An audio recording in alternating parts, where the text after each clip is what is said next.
All right, welcome, folks. It has been a minute. I'm back.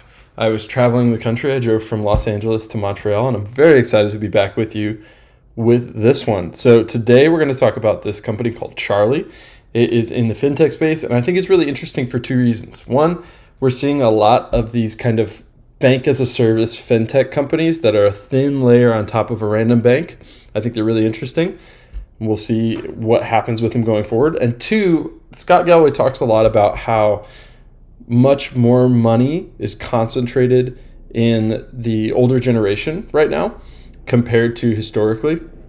And I think this is a really interesting example of a company really targeting that and making kind of an interesting move into this space. So first, I really want to just compliment the branding. It's really smooth. Now, what I think is interesting here is whether the smooth branding actually pays off. I love it, but I'm 25.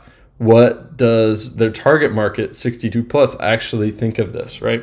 So this is a really interesting question. I think they have these kind of like old VHS videos. That's really smart. I don't know if it's enough, right? They need to build trust with this customer base. And I think this customer base is more used to websites like this. This is a retirement company that is a lot kind of less chic.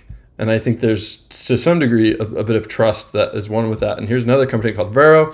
This is targeted more towards my demographic. As you can see, very similar to Charlie, which I would argue is a bad thing, okay? So that's kind of a branding take. But in terms of the product, I think there's a couple really smart things going on here. One, they're very niche down. This talk of Social Security payments 3 to 5 days early, that's really smart.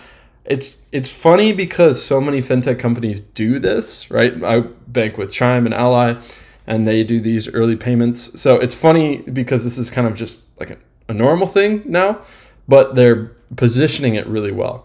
Now, what I'm curious about is how this actually works. So if anyone knows how these 3 to 5 day early payments work, I would love to hear about that. So let me know in the comments. I think partnering with fraud companies or fraud prevention companies is really, really sharp.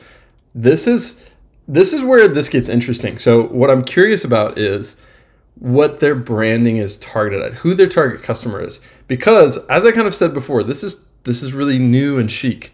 And that might be because the target market is actually probably folks 30 to 40 whose parents need a credit card and they set this up for them.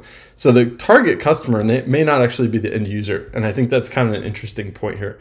So there's a couple other things. I think highlighting US-based phone support is really smart. Very interesting move. Now, this does come with the drawback of you don't get 24/7 support, or I would assume you don't. It's much more difficult to pull off US only because you don't have the time zone arbitrage. But outside of this, to be honest, this is a pretty basic setup. This is very similar to Chime, very similar to Ally, very similar to Varo, which I showed earlier. This is nothing super innovative, but I think the positioning and the marketing is super interesting. Now, another aspect that I think is interesting here is they don't seem to offer any retirement services. So I wonder if that's in the works. I wonder why they don't do that. I think that's really interesting. Their market, they might be targeting a different market here, people without a ton of retirement who are relying heavily on Social Security.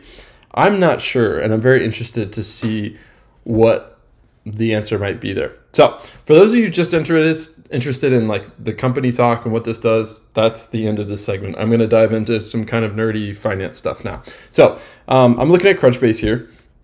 This company is still pretty small, based in Los Angeles, which is pretty unusual. There's not a ton of startup companies out there. As someone who lived there, you've got Snapchat, you've got, I'm trying to think of you have Disney, you have a lot of entertainment tech. It's kind of surprising that this company is coming out of here.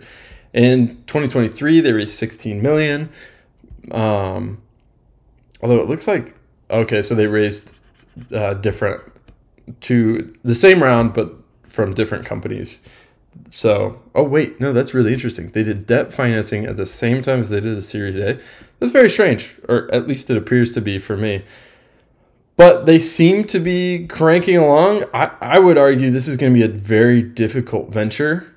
It's challenging because they're going to have to figure out a way to compete with fintechs and also to kind of bridge this strange customer gap. I would love to see their customer acquisition plan and how they're doing this through their advertising, to what they're using to advertise. I imagine it's probably more of Facebook than Instagram, and probably not very much TikTok, but I would love to see their marketing split here. Very interesting. But as I was digging through to try to find Charlie, I found there's actually a different company called Charlie. There's a lot of companies called Charlie, which is strange. I don't think I've ever heard of one before looking this up. But I think this is really interesting. This, to me, is more interesting. Is there was a fun way to pay off debt. They gamified paying off debt, which I think is really interesting. But they got acquired by Chime, and I bank with Chime. I don't think they do anything with this gamification. So I'm curious. This fintech space really interests me because there's so much happening and there's so little differentiation. And then you add in this really interesting high interest rate like area that we're in. And so you're seeing soaring profits because they can charge more. And it just all adds up to very interesting, I think, very strange things. And I've been really excited to see the innovation in this space. So that about sums it up. So this is Charlie. For those of you who want the high level, it's a really interesting kind of neobank built, focused on folks that are 62 and over. I think it's going to struggle because it's difficult to market this, and it's unclear whether they're marketing to young people setting up accounts for their parents or the folks that need this account specifically. I think they're also leaving a lot on the table by not digging into retirement services or like retirement accounts and managing them, because I think that's really complicated and could be a helpful upsell. So that is what we have. Thank you so much. I'm excited to be back, and I wish you all the best.